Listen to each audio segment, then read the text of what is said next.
Buenas tardes con quienes nos ven, nos siguen, nos escuchan a través de los canales o las redes sociales de la Línea de Fuego y también de nuestra página, la lineadefuego.info. Les damos la más cordial bienvenida a esta conexión en la que vamos a conversar con nuestro amigo, con el sociólogo, el pensador y el escritor ecuatoriano Alejandro Moriano. Vamos a aprovechar la coyuntura del paro nacional para analizar algunas cosas que están sucediendo que nos llaman mucho la atención, otras que nos preocupan y sobre las cuales necesitamos tener como una perspectiva mucho más amplia y justamente el análisis de alguien tan conocedor de la realidad ecuatoriana como de los pueblos indígenas. Bienvenido, Alejandro.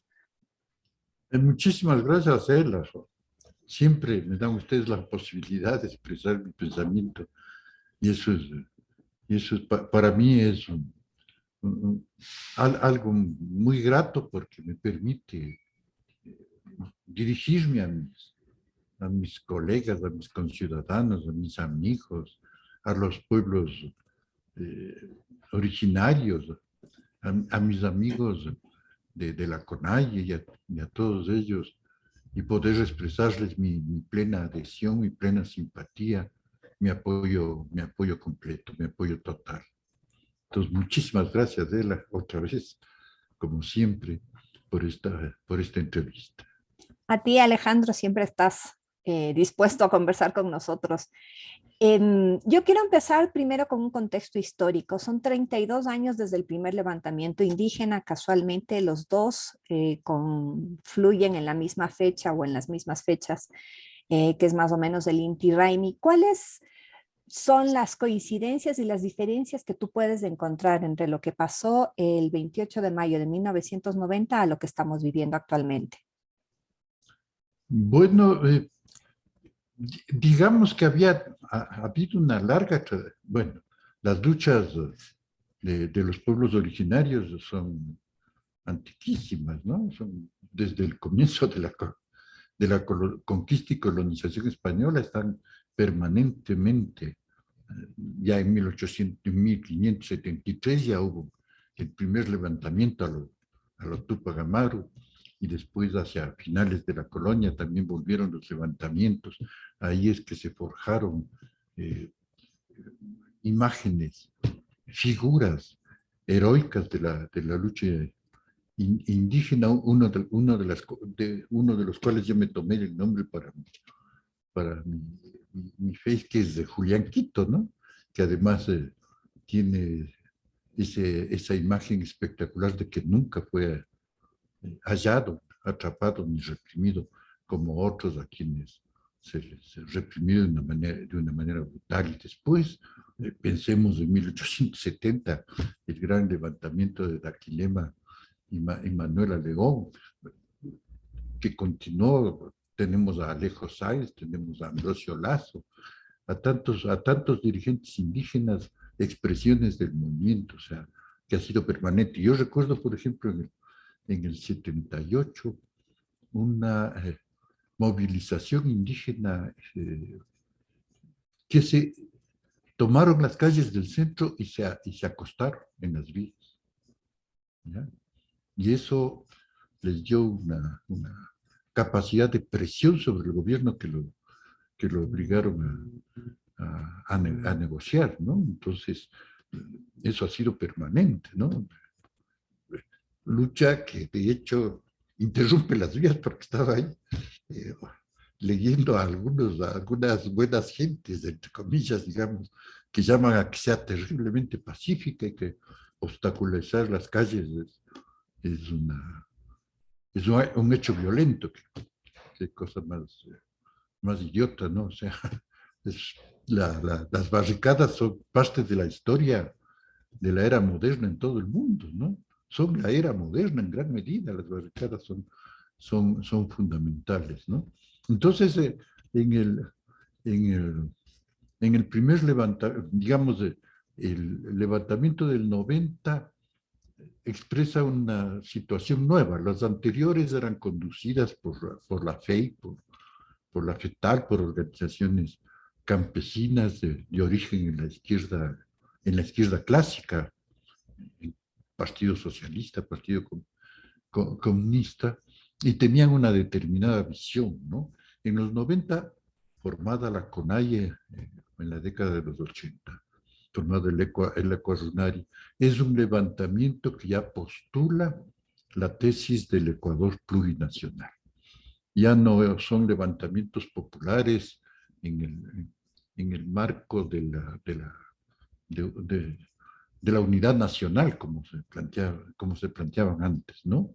Sino que ahora se plantea eh, la, eh, el Ecuador plurinacional, ¿no? El Ecuador pluricultural, multinacional, ¿ya? Y entonces la CONAIE es expresión de ese proceso. Eso es lo novedoso de, de, del asunto, y a eso es lo que le da su singularidad. Y entonces ya es un levantamiento de gran potencia de los pueblos originarios, lo que después se volvió a dar en 1994, ¿ya?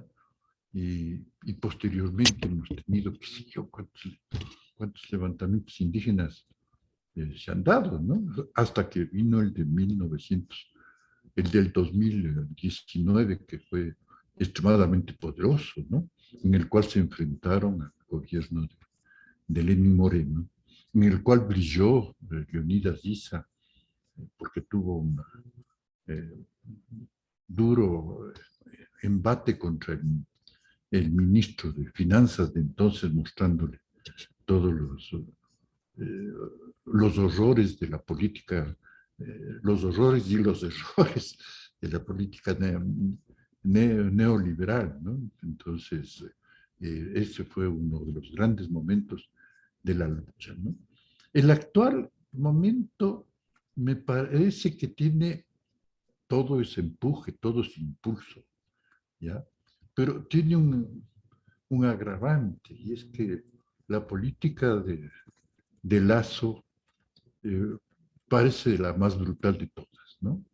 Más brutal que la de Febres Cordero en su momento, más brutal incluso que la de Lenín Moreno, ¿no? Porque Lenín Moreno finalmente negoció, ¿no? Se vio obligado a negociar. Creo que la extrema derecha le acusó de esa negociación, yo qué sé, pero Lazo ha llegado a extremos de represión, de violencia, de no negociación impresionantes, ¿no? Jugando con, debe ser un maquillador, como les llaman, para que aparezca simpático, dulzón, justo cuando está anunciando medidas brutales, ¿no? Cuando anunció el estado de excepción, bueno, salió ahí diciendo que han sido extremadamente cautelosos, prudentes, no sé qué, y que ofrecen esto y ofrecen esto otro, pero todo eso era un camuflaje, ¿ya? Para el estado de excepción. Un estado de excepción que significa que pueden reprimir, que la policía puede entrar a las casas, que la policía puede apresarte sin fórmula de juicio, no aceptar habeas corpus e incluso el uso letal de la fuerza, como llaman, ¿no? Ahora, lo singular, por otro lado, es que esa actitud represiva del gobierno ha fortalecido más bien la lucha, ¿no? O sea, el gobierno creyó que iba a liquidar el movimiento y resulta que más bien salía fortalecido, ¿ya? Pensemos, primera, que muchos dijeron que estúpido si podía haber toreado el asunto y a lo mejor no crecía, ¿no? La prisión de Leonidas Issa, ¿no? Eso que provocó un incremento del levantamiento, ¿no? Un destape de la movilización social, ¿no? Por eso es que muchos decían que estupidez del gobierno haber hecho eso, ¿no? Segunda idiotez, digamos, política, que fue la entrada en la Casa de la Cultura. ¿Ya? Entonces, pero ¿qué ocurre? Que fue más, la respuesta fue mucho mayor, ¿no? Mucho mayor, ¿ya? Se incrementaron las movilizaciones, ¿ya? Ahora, ah, eh,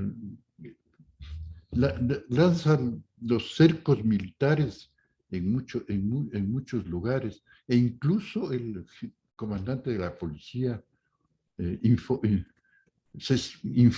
no sé si informa o dio un discurso diciendo que han importado de Colombia, por ese maldito gobierno que está por irse, han importado de Colombia unas granadas especiales con las cuales van a reprimir ahora sí de manera letal a los manifestantes.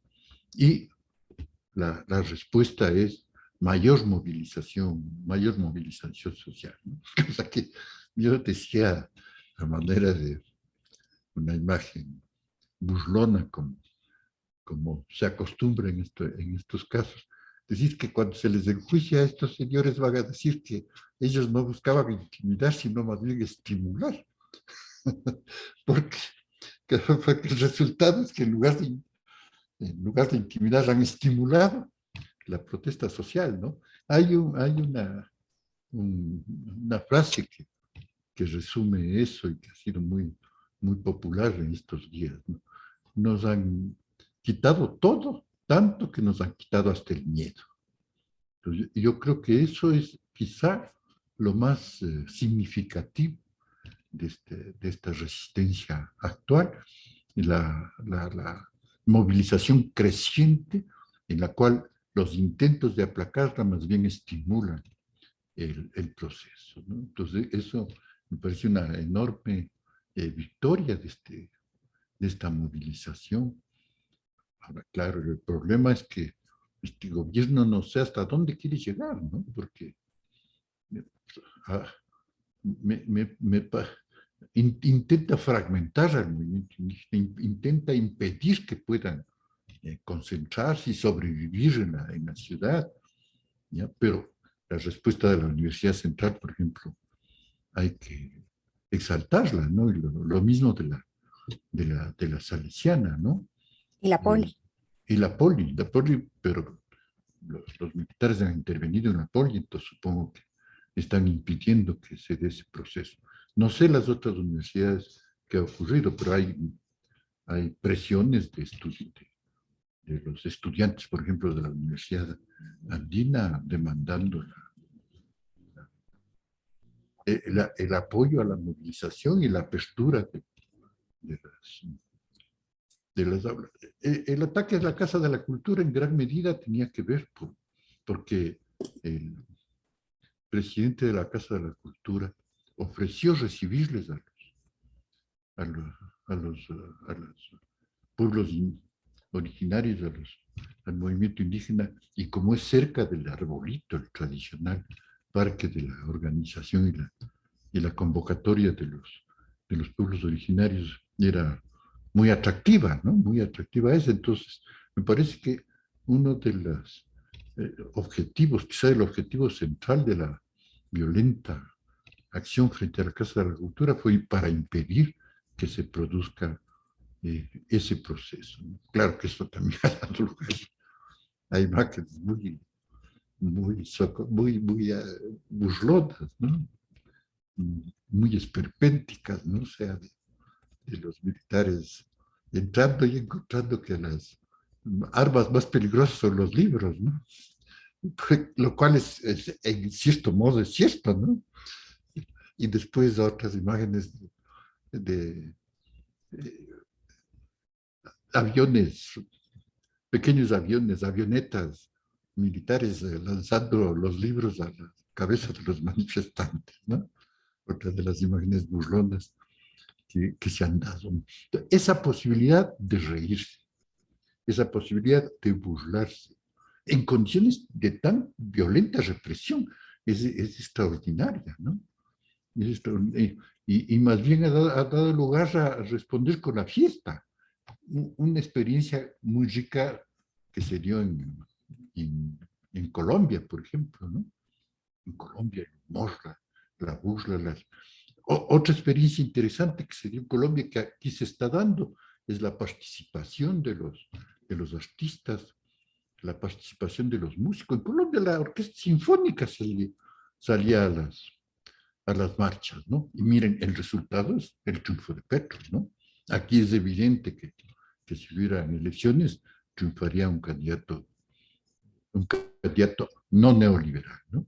No digo un candidato de izquierda, quizás podría ser el propio Leonidas Issa, ¿no? Pero no el abanico de fuerzas enfrentadas al gobierno es bastante amplia, ¿no? El otro problema que es sui generis en este caso es que el gobierno está en un aislamiento enorme, ¿no? Y el gobierno está no solo enfrentado a los pueblos originarios, no solo enfrentado a los sectores populares, no solo enfrentado al movimiento de mujeres, a los estudiantes, incluso esa maravilla que se le debe declararse el himno nacional de la rectora de la Universidad de Cuenca, ¿no? Que encabeza las manifestaciones, lo cual es una exaltación humana extraordinaria, ¿no? Pero está peleado con sectores de poder, está enfrentado a los socialcristianos. Claro que los socialcristianos han declarado que, que también que ellos están en contra del movimiento indígena, ¿no? Y lo que quieren es negociar por lo bajo con el gobierno. Pero están enfrentados a nivel de los bancos. Esa es lo más singular, ¿no?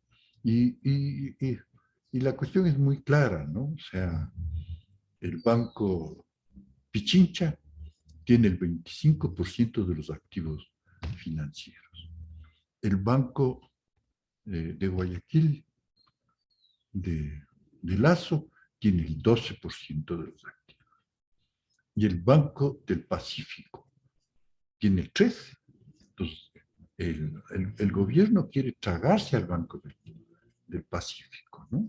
Con lo cual se volvería del mismo nivel del banco Pichincha, ¿no? E incluso, eso lo dice Pablo Dávalos, que estaría intentando incorporar a, a la banca del Pacífico y finalmente al Banco de Guayaquil por esa maniobra a algunos de los fondos del IES, con lo cual el Banco de Guayaquil se volvería el banco más poderoso del país. Y entonces eso supone un enfrentamiento bastante duro con un sector importante de las finanzas y del poder dominante en el país, ¿no? Entonces, eso hace que Lazo tenga una enorme debilidad, ¿ya?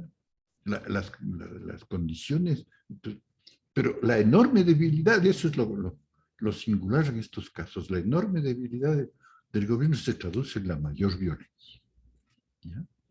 Y un elemento que me parece que el gobierno intenta estimular es la formación de grupos violentos de la derecha en este país.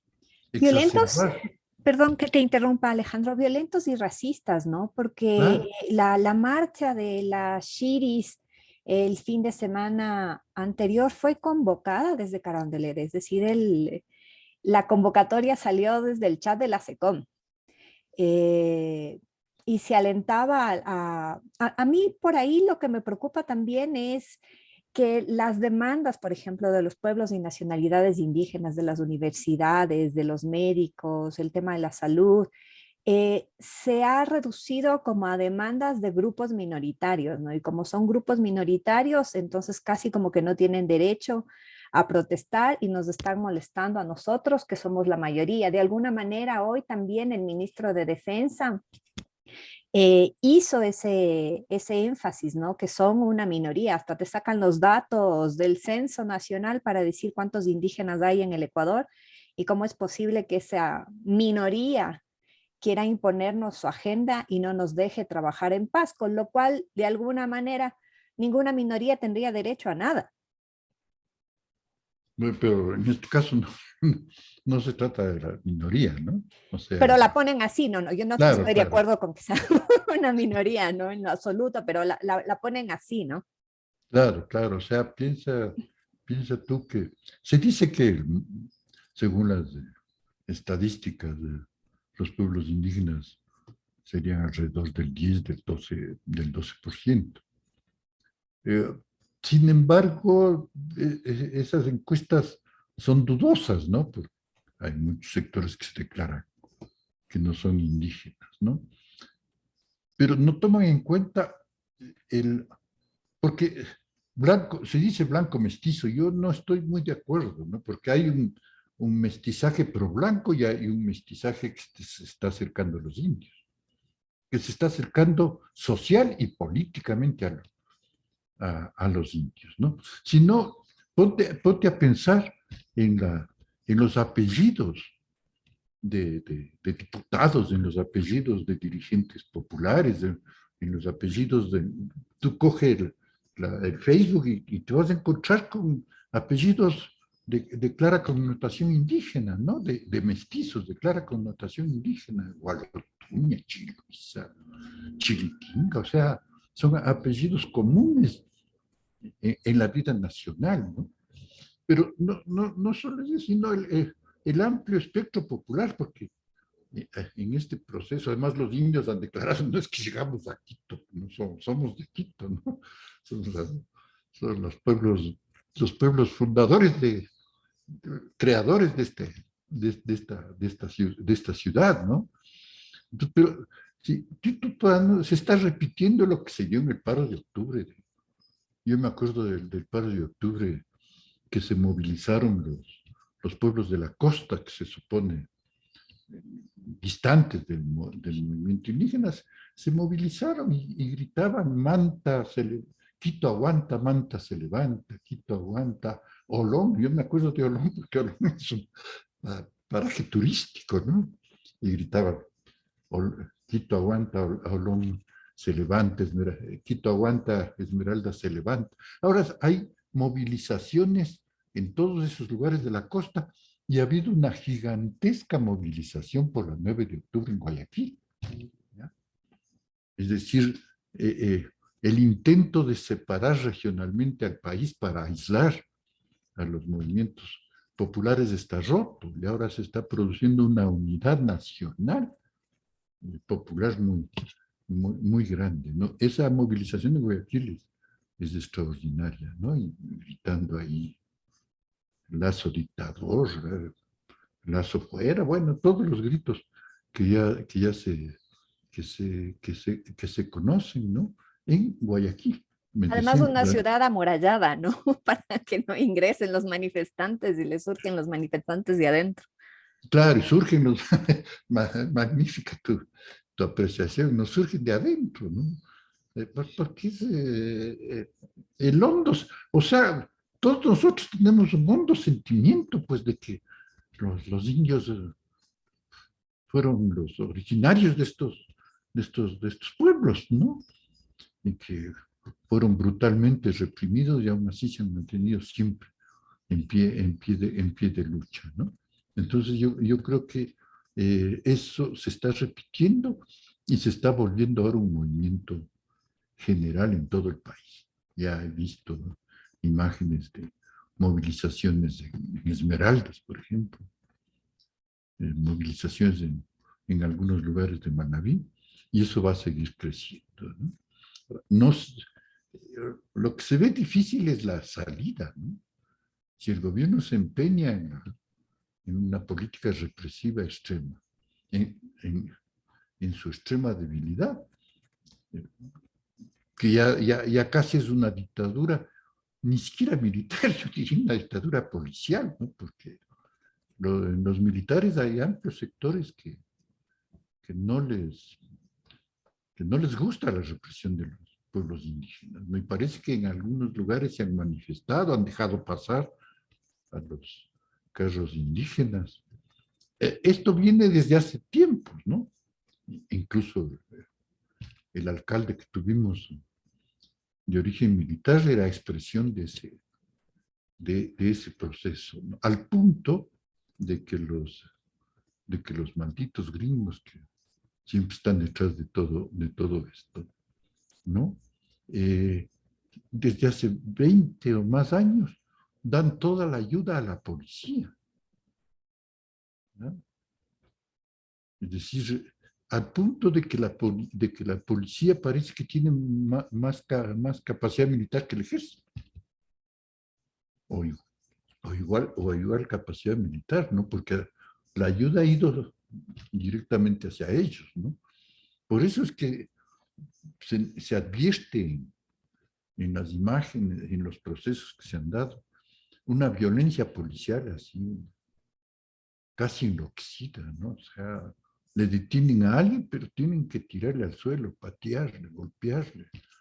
O sea, han exacerbado el odio en los policías, ¿no? Aunque también pienso que dentro de los policías habrá alguna inquietud, ¿no? Porque de hecho muchos de ellos eran chiricsa y chiriquinga y tendrán su sangre ligada a los pueblos ancestrales, ¿no? Entonces, no sé hasta dónde, ¿no? Lo que tú me decías con mucha claridad, ¿no? De que este gobierno creo que está jugando a que se agote el movimiento, ¿no? Pero pues, eso a fragmentarlo, a que se agote, no sé en la central qué está pasando, si es que no va a entrar, porque si entra la Universidad Central, sí sería ya el acabose, ¿no? Pero va a querer rodearle para impedir que llegue la ayuda, para impedir que los manifestantes lleguen, aunque ya he visto fotos de manifestantes acostados ahí. Y por supuesto, hay que tratar de enviar todo lo que piden, ¿no?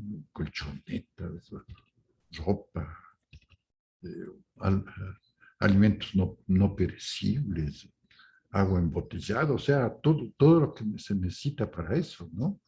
Que también hay una tradición aquí, ¿no? Me acuerdo, la salesiana les acogió y eso provocó una movilización de llevar todas estas vituallas para el sostenimiento de los indígenas. Entonces, ahora uno de los ejes va a ser ese, ese movimiento, ¿no? De apoyo a los compañeros indígenas y, claro, de mantener la movilización.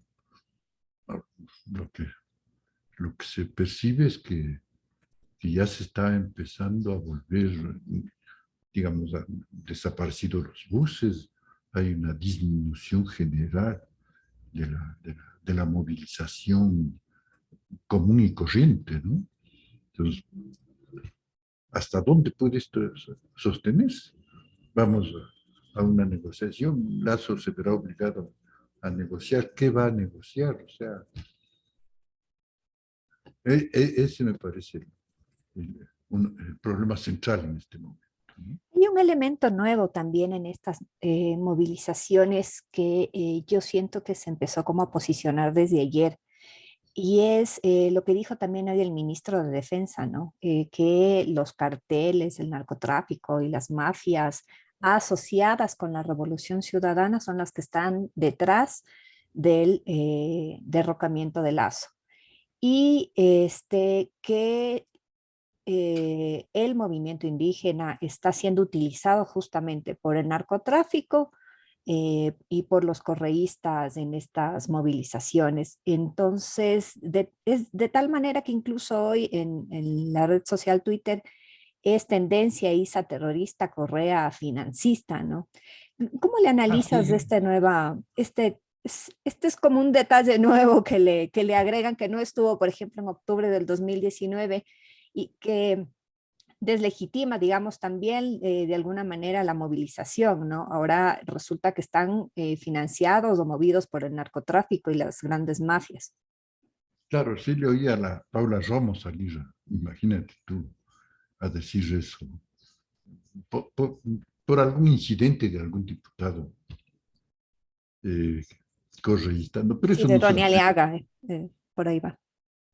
eso no se lo cree nadie. No tiene ningún sentido, porque por el contrario, digamos, pensemos, ¿no? Hasta la época de anterior este ha sido un país tradicionalmente pacífico, con niveles de violencia social bastante bajos, ¿ya? Con niveles de violencia política también bajos. En América Latina, quizá el país más pacífico, podríamos llamarlo así, en su evolución política, ¿no? Al punto de que la pena de prisión era 16 años, una de las más bajas del mundo, ¿ya? Entonces, eh, con, con la, con, la, con el gobierno de Correa se intentó convertir a las cárceles en centros productivos, o sea, una medida progresista, llamémoslo así, que funcionó, ¿no? Empezó a haber eh, mucho empleo, digamos, mucha producción desarrollada en las cárceles que se vendía en diversos lugares del país. Empezó a funcionar de alguna manera esa medida que en algunos países de la Europa de arriba, digamos, Noruega, eso funciona, ¿no? Las cárceles son centros de trabajo, ¿no? De trabajo productivo en el cual los presos ganan lo que les corresponde, lo que merecen, ¿no? A diferencia de Estados Unidos, en que hasta las cárceles son privadas, ¿ya? Y son extremadamente violentas. Bueno, con el gobierno de Lazo, eso cambió. Incluso yo pienso que todo es armado por los ricos. O sea, hacer del Ecuador un país violento a la manera de Colombia, ¿no? Y que han promovido la violencia extrema en las cárceles, el crecimiento de mafias, algo que en este país no cuaja, no ha sido así, este país no tiene ese, esa historia. Sin embargo, están metiendo la violencia policial, delincuencial en las cárceles, ¿no? Pensemos que con este gobierno de Lazo hay como 400 muertos en las cárceles, ligados todos al conflicto del narcotráfico, ¿no?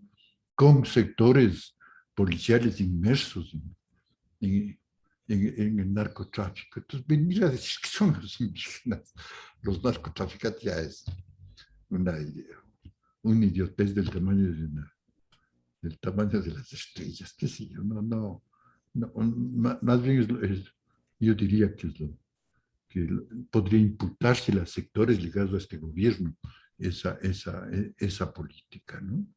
Entonces, eso no se lo va a creer nadie, no van a poder acusarle a Isa de vinculado a las mafias mexicanas, que es una ridícula, ¿no?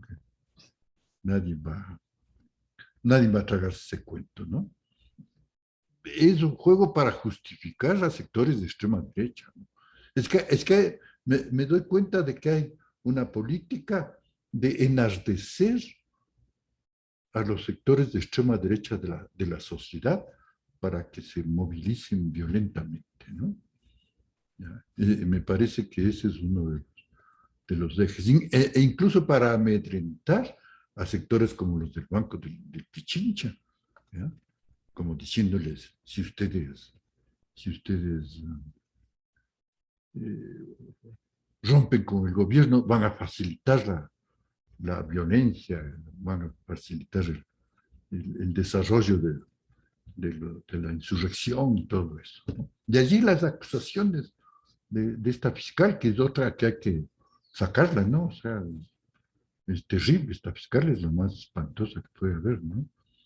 Entonces, ha autorizado eh, la prisión de muchos manifestantes, metió, les acusó de terroristas a unos 5 muchachos que son brillantes, uno de ellos un gran profesor de la Universidad Católica, ¿no?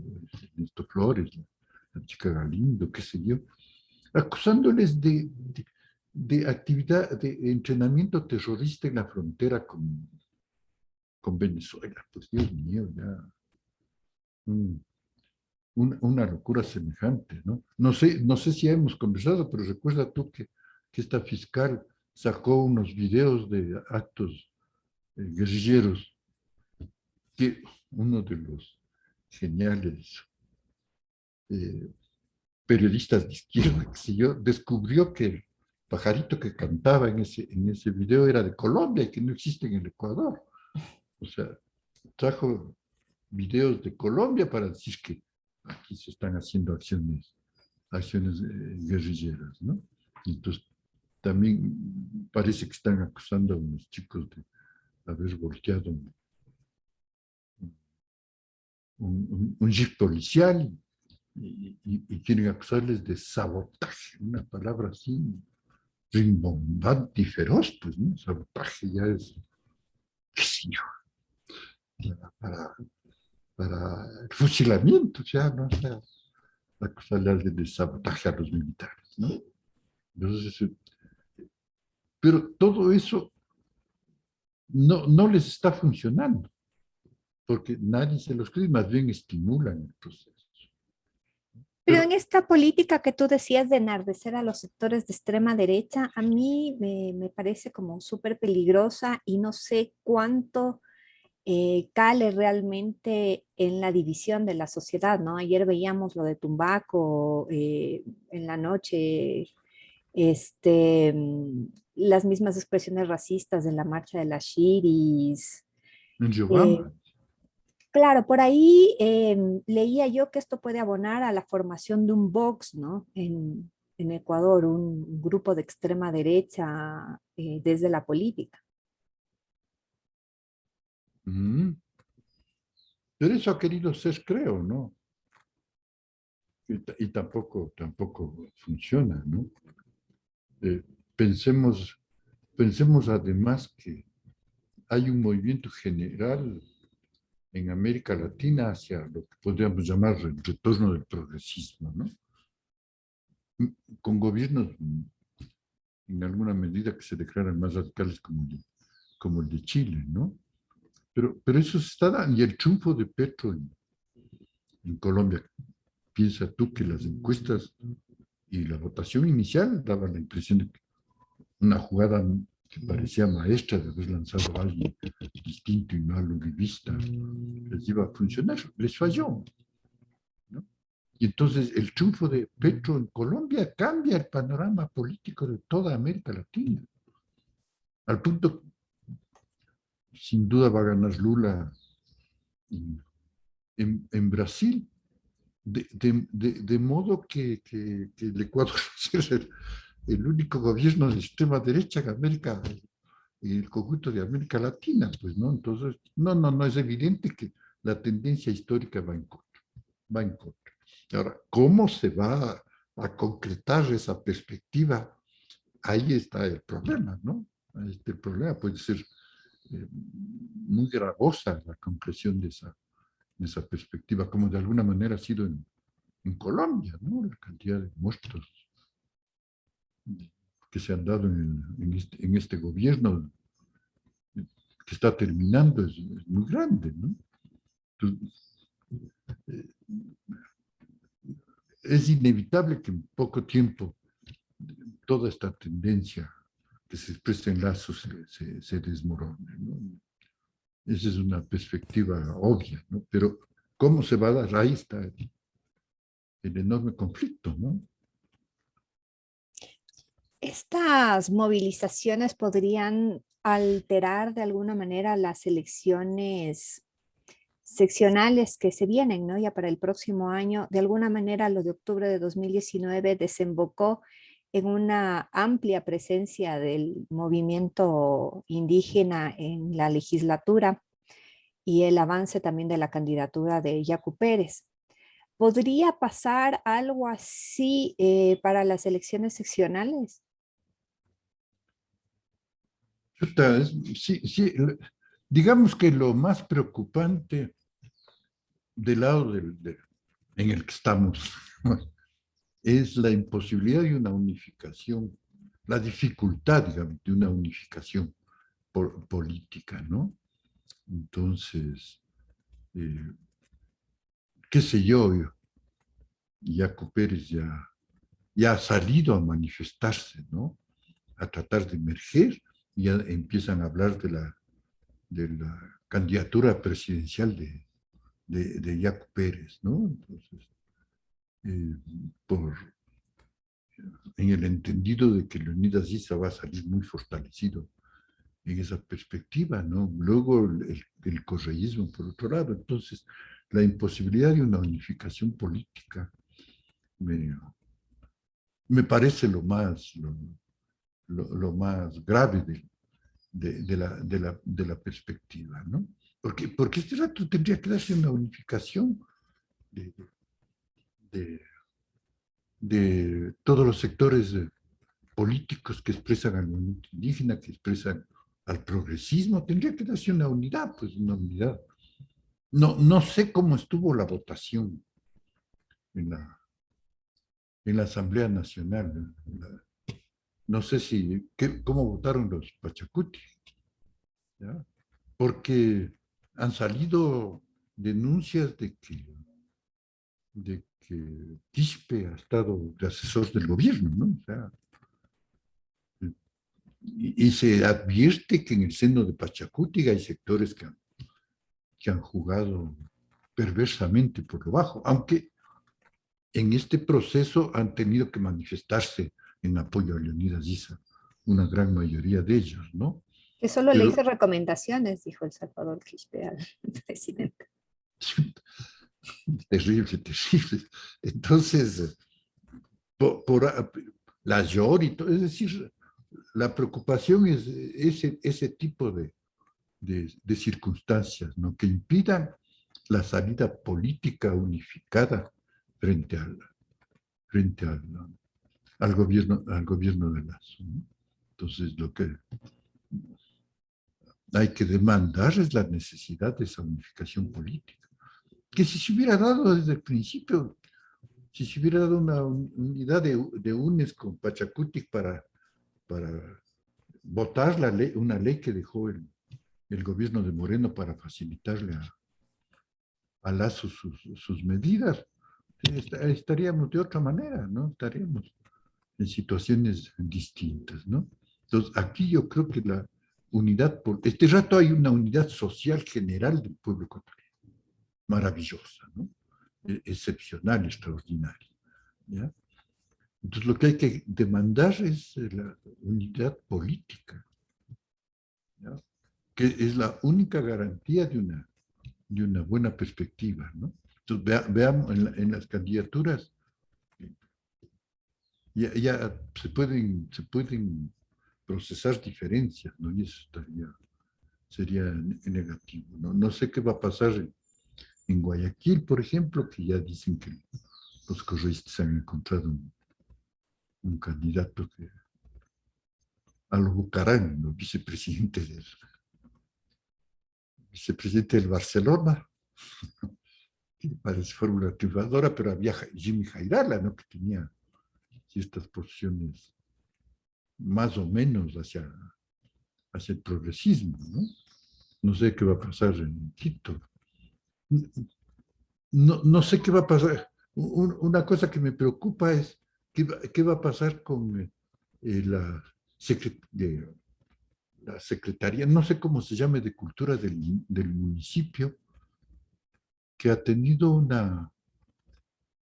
que tiene una buena actitud en general, pero ¿qué ha pasado con esto de la Casa de la Cultura? Leí que Julio Ortega, que era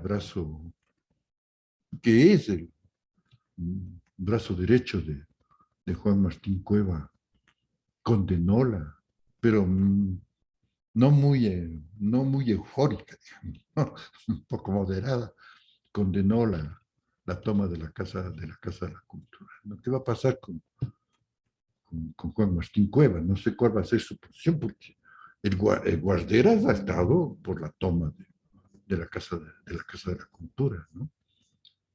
Bueno, pues son pequeñas cosas que no vale dimensionarlas tampoco, ¿no? Y crear conflictos de esa manera, ¿no? Entonces, yo diría que en este momento lo que se requiere es presionar por la unidad política de, de Es la resistencia. posible. ¿Tú alguna vez escribías justamente para la línea de fuego de que hay sectores de izquierda que confundieron al enemigo, ¿no? Y pensaban que el enemigo era el correísmo cuando el enemigo debería ser el neoliberalismo?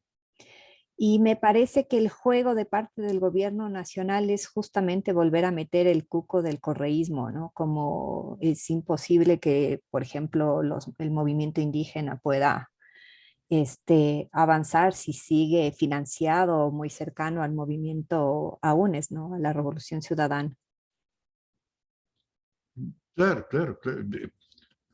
Yo pienso que en las elecciones anteriores el anticorreísmo jugó un papel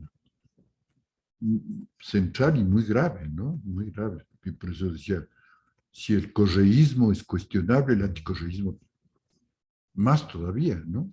Es decir, la habilidad de Lenín Moreno, que yo no creo que era ningún imbécil, o la María Paula Romo es la que le inteligencia a Lenín Moreno. Pero la habilidad fue que, estando considerado el peor gobierno de la historia, rechazado por el 90% de la población, ganó las elecciones, ¿no? Porque jugó con maestría la carta del anticorreísmo, ¿no? Entonces ya, en estos momentos el anticorreísmo tiene que desaparecer por completo, ¿no? De las filas del movimiento social, del movimiento político de la izquierda, ¿no? Ya no tiene ningún sentido, ¿no? Pero me doy cuenta de que el triunfo de Petro, por ejemplo, sí está provocando efectos, porque en Colombia también hubo sectores que cuestionaron a Petro, que no es ninguna maravilla, digamos, ¿no? No es el nuevo Che Guevara ni el nuevo Fidel Castro, por supuesto, ¿no? Pero obviamente, o sea, es preferible al uribismo y a la derecha, ¿no? Y he visto a sectores muy críticos de, del correísmo aquí, saludando el triunfo de Petro, ¿no? Ya, lo cual advierte de que la experiencia histórica vaya aclarando los procesos, ¿no? Y que en este momento hay que generar un amplio frente que incluye al progresismo, ¿no? Podrán decir lo que quieran, pero yo creo que en el frente ese tiene que estar con las advertencias que se tengan sobre ellos, ¿no? La estrategia genial de, de la izquierda de Mao Zedong, de Lenin, de todos ellos, era definir el enemigo principal y unirse con todos los que están contra el enemigo principal, ¿no? Pero yo creo que sí está ocurriendo, ¿no? O sea, para todos el enemigo es Lazo, ¿no? Es decir que el enemigo también es Correa, es una locura, nadie lo dice, ¿no? Todos saben que el enemigo es Lazo, y contra Lazo es lo que hay que apuntar todas todas las fuerzas, ¿no? Me parece que eso, eh, eso se va volviendo inevitable, ¿no? Cuando señalas al Lazo como el enemigo, ¿qué es exactamente lo que representa Lazo? O sea, Lazo representa lo más pervertido del neoliberalismo y de la derecha. O sea, claramente es el Banco de Guayaquil, ¿no? Claramente es un sector de la banca articulado a sectores de extrema derecha de diferentes partes, ¿no? Diferenciado de otros sectores de la banca y del poder municipal guayaquileño, ¿no? ¿no? Pero que, digamos, integra su frente a esos sectores y trata de, de obligar a los otros sectores de la clase dominante que tienen problemas con él. O sea, jugando, digamos, en el lenguaje de izquierda, nuestras contradicciones son secundarias, la contradicción principal es con el pueblo ecuatoriano, un poco eso les está diciendo y un poco eso Nebot también acepta, ¿no? ¿Ya? Más enemigos del movimiento indígena que el gobierno de Lazo, ¿no? Entonces, intentando, hay un concepto llamado hegemonía que tiene una doble acepción, ¿no? La una es hegemonía en el conjunto de la sociedad y el otro es la hegemonía dentro de la clase dominante, ¿no? ¿Cuál es la fracción hegemónica de las fracciones? Porque las clases dominantes son múltiples, ¿no? Son financistas, comerciantes, industriales, exportadores, o sea, hay sectores financieros enfrentados entre sí, como acabamos de ver, ¿no? La hegemonía quiere decir que uno de esos sectores acaudilla a los demás, ¿no? Entonces, yo creo que el sector que representa Lazo quiere ser eso, pero no tiene capacidad de hacerlo. Hasta aquí ha sido un poco el Banco del Pichincha, si tú quieres, ¿no? ¿Ya? Han sido esos sectores los más hegemónicos, ¿no? ¿Ya? Porque incluso una de las cosas que sorprendentes de este paro es que hay un paro bananero en el que está metido no sé si sigue el paro bananero, en el que está metido a Álvaro Noboa, ¿no? Que les acusa a los exportadores de violentar los precios de la caja de banano, ¿no? Pues mira, hasta ahí ese conflicto, ¿no? Entonces, no creo que Lazo, que lo que representa, la fracción que representa Lazo se vuelva la hegemónica, ¿no? Esa es su debilidad. Esa es su disputa también. Y esa es su disputa, exacto, ¿no? Es decir, quiere con el juego eh, del cogerse el Banco del Pacífico, todo transformarse en la fracción hegemónica en el terreno financiero y económico, ¿no? Y eso hay que apuntalar, ¿no? Ese fraccionamiento hay que apuntalar, ¿no? ¿Ya? O sea, eh, tampoco hay que lanzarse contra todos, ¿no? Este rato hay que enfrentar a Lazo, ¿no? Y eso es lo singular de este momento, ¿no?